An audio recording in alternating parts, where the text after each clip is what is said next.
जय श्री कृष्णा दोस्तों। कांचीपुरी नामक नगर में देवस्वामी नाम का एक ब्राह्मण रहता था। उसकी पत्नी का नाम धनवती और पुत्री का नाम गुणवती था। उसके 7 पुत्र थे।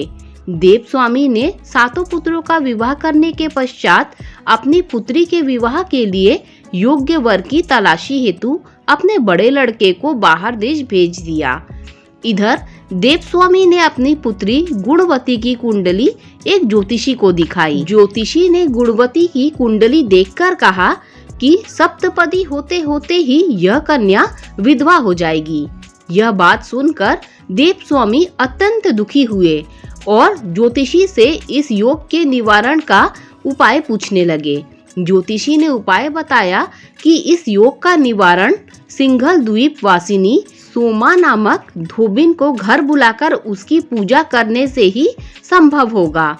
यह सुनकर देवस्वामी ने अपने सबसे छोटे लड़के के साथ अपनी पुत्री को सोमा धोबिन को घर लेने के उद्देश्य से सिंघल द्वीप जाने के लिए रवाना किया। वे दोनों समुद्र के तट पर पहुंचकर समुद्र पार करने का उपाय सोचने लगे, लेकिन उन्हें कोई उपाय नहीं सूझ रहा था। थक हार कर दोनों भाई बहन भूखे प्यासे एक वट वृक्ष की छाया में उदास होकर बैठ गए।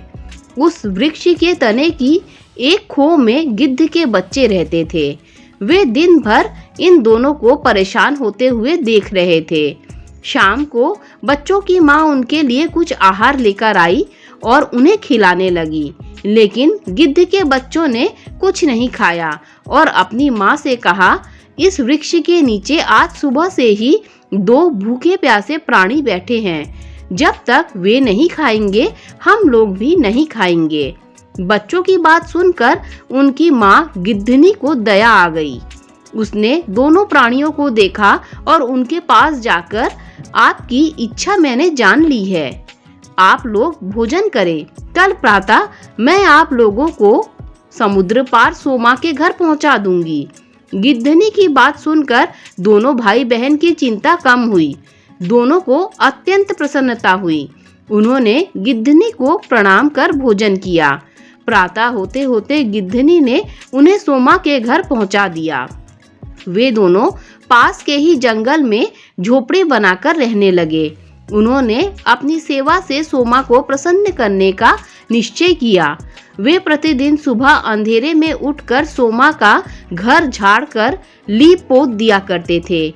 सोमा को हर रोज इतने ढंग से अपना घर लिपा पुता एवं साफ सुथरा देखकर आश्चर्य होता था। एक दिन उसने अपनी बहुओं से इस बारे में पूछा तो उसकी बहुओं ने बताया कि हम लोगों के अलावा और कौन यह काम करने हमारे घर में आएगा। परंतु सोमा को बहुओं की इस बात पर विश्वास नहीं हुआ और उसने एक दिन सारी रात जागकर घर की सफाई का सारा रहस्य जानना चाहा।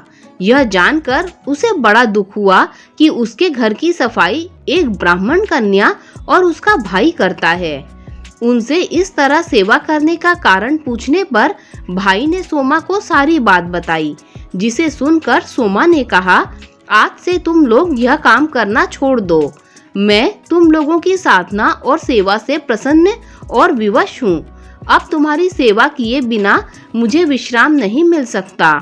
सोमा उनके आग्रह पर दोनों के साथ घर जाने को तैयार हो गई। प्रस्थान करते समय उसने अपनी बहुओं से कहा कि यदि मेरी अनुपस्थिति में किसी की मृत्यु हो जाए तो उसके शरीर को नष्ट न करना। क्षण भर बाद दोनों अतिथियों के साथ वह कांचीपुरी पहुंच गई। दूसरे दिन गुणवती का विवाह संपन्न हुआ और सप्तपदी होते होते उसके पति की मृत्यु हो गई।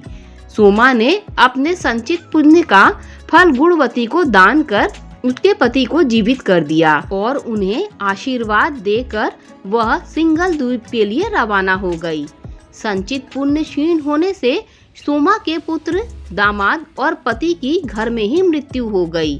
यह जानकर नया पुण्य संचित करने के उद्देश्य से वह रास्ते में एक जगह रुकी। नदी के तीर पर स्थित एक पीपल के वृक्ष की छाया में भगवान विष्णु का पूजन किया और पीपल के वृक्ष की 108 परिक्रमाएं की।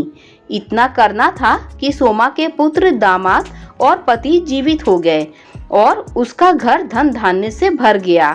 इस प्रकार निष्काम भाव से सेवा करने का उत्तम फल सोमा को प्राप्त हुआ। अतः सभी को इस कथा से शिक्षा लेनी चाहिए और यही इस तरह व्रत लक्ष्य भी है। दोस्तों, अगर आपको ये वीडियो अच्छी लगी हो तो लाइक, शेयर, सब्सक्राइब कीजिए। Thanks for watching this video.